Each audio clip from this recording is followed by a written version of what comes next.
Hey everybody, welcome back to the channel. I am Joe Finley, and today you might notice a little something different about the lighting, and that's what we're here to talk about. I have the Razer Key Light Chroma here, and yes, you might automatically think, oh, the Elgato Key Light, the Razer Key Light. It's not Razer ripping off Elgato's name. The Key Light is a term in studio lighting. It is the prime light on a subject. That being said, Razer, you know what you did. This light comes in a gigantic box because it is a gigantic light. It's almost the exact same dimensions of the Elgato Key Light, about 14 inches by 10 inches, which is a lot of surface area for the light, so it gives it a really nice, big, soft, diffused glow on your subject, aka me. Now, to give you an idea of what I used to work with, this was the light that I was using.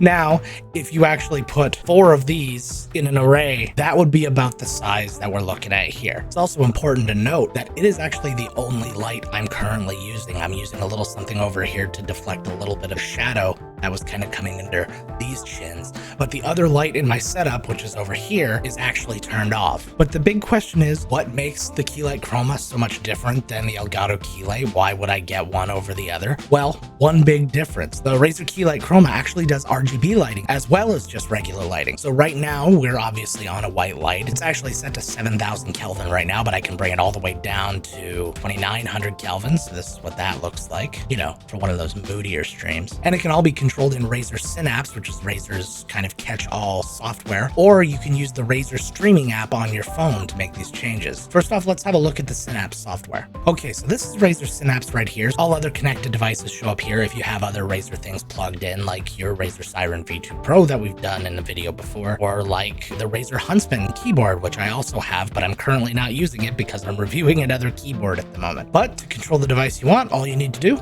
is click on it. Now, you can connect multiple key lights at any given time, so if you want to identify the right one, you just click identify, and you'll just get this little flashy light to let you know which light is which. So right off the bat, we're in the panel light, just normal mode right here. And you see my brightness is only set to 15 right now. If I bring this all the way up to 100%, that's a little bright, isn't it? I don't even know why they bother making the lights these bright, because these are being sold for streamers. They're meant to be close to you, so to get them this bright is kind of bananas. So we're going to bring it back down to 15 right now, and it feels a lot better right off the bat, huh? And the other cool thing about this is we can actually turn this thing off and on from the actual software, so you don't have to get up and reach over and get the switch. I will say one good thing about the Razer Key Light Chroma as opposed to the Elgato Key Light is where you actually turn it on the light itself. It's a lot more easily accessible. That being said, between the two of them, you're actually able to turn them on remotely, so you don't have to get up there and flip the switch for either one of them, really. Now, the other part of this is the RGB part, the chroma. So if I actually click here to turn on the chroma,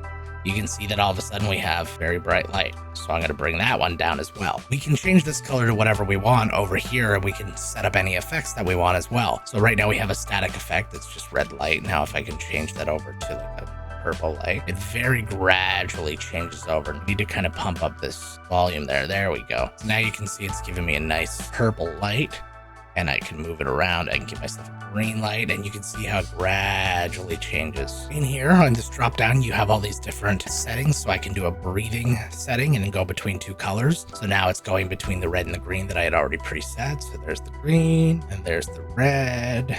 Oof, that is a lot. And then we have spectrum cycling. So that's just going to take me through all colors and all these other different options. Now, other than the Synapse app, we mentioned another app that you can use, and that's the one right on your phone, and that's the Razer streaming app. So in this app, you can select any connected device that's in there. So we select the Razer Key Light, and then from there, you can see the exact same settings as before. You can see your brightness, you can see warmth, and then you can see the chroma effects on and off. So if you turn it on, then you start seeing the same settings that you saw in the Synapse app, and you can switch between them all. And you might ask yourself the question, who actually wants to use any RGB light directly on your face? Now, if you're into it, some colored highlights can do wonders to your look on stream. Plus, the addition of this really falls into Razer's RGB everything philosophy. There can be use cases for it. You can actually hook this into Twitch and have an alert go, and then you can have that color wheel going and shining on your face, or you can make it a bit event or something like that. I think one thing they might be trying to do is to utilize this more as an overall studio light, not just for streamers, but it's really not marketed that way. But you could use these lights, and of course you could put them over a table and do photography photography or shoot B-roll or any of those things using a light like this? Of course you can. But the question is, are people going to unclamp this light from their desk and then move it to another location so that they can do whatever shooting over there and then bring it back? And I don't know. I'm pretty lazy. How about you? Now, something to consider if you're actually trying to choose between the Razer Key Light Chroma or the Elgato Key Light might be price.